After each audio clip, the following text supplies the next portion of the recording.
اسلام آباد حادثہ کشمالہ طارق کا بیٹا مقدمے میں نامزد۔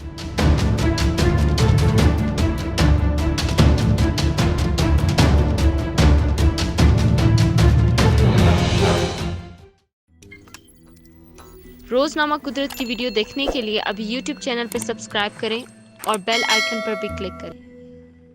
وفاقی محتسب کشمالہ طارق کے بیٹے کو سری نگر ہائی وے پر ہوئے حادثے کے مقدمے میں نامزد کر دیا گیا۔ وفاقی دارالحکومت اسلام آباد کی سری نگر ہائی وے پر کشمالہ طارق کے شوہر اور بیٹے کی گاڑی کی ٹکر سے ہوئے حادثے میں 4 نوجوان جاں بحق ہو گئے تھے۔ گاڑی کی ٹکر کے حادثے میں جاں بحق ہونے والے چاروں نوجوان مانسہرہ سے ANF کا ٹیسٹ دینے کے لیے اسلام آباد آئے تھے۔ واقعے کی CCTV ویڈیو سامنے آ گئی، جس میں دیکھا جا سکتا ہے کہ پروٹوکول کی تیز رفتار گاڑیوں نے سگنل توڑا۔ ایک گاڑی میں کشمالہ طارق کے شوہر اور بیٹا سوار تھے۔ واقعے کے بعد گاڑی کے ڈرائیور نے گرفتاری دے دی ہے۔ دوسری طرف وفاقی کابینہ کے اجلاس میں بھی اس حادثے کے بعد گشت سنائی دی۔ وزیر اعظم عمران خان نے اسی تناظر میں وفاقی وزراء اور دیگر کو ملی اضافی سیکیورٹی کی تفصیلات طلب کر لیں۔ دوران اجلاس عمران خان نے وفاقی وزراء و دیگر سے اضافی سیکیورٹی فوراً واپس لینے کی ہدایت بھی کی۔ دوسری جانب کشمالہ طارق کے بیٹے اذلان خان نے عبوری ضمانت منظور کروا لی ہے۔ گزشتہ روز اسلام آباد کے علاقے سری نگر ہائی وے کے سگنل پر ٹریفک حادثے میں 4 افراد جاں بحق ہو گئے تھے۔ مقدمے میں نامزد کشمالہ طارق کے صاحبزادے اذلان خان نے عبوری ضمانت کروا لی ہے۔ ایڈیشنل سیشن جج محمد سہیل نے کشمالہ طارق کے بیٹے اذلان کی عبوری ضمانت منظور کر لی ہے اور پولیس کو ملزم کو گرفتار کرنے سے روک دیا ہے۔ کشمالہ طارق کے بیٹے اذلان کی ضمانت 50,000 روپے کے مچلقوں کے عوض 16 فروری تک کے لیے منظور کی گئی ہے۔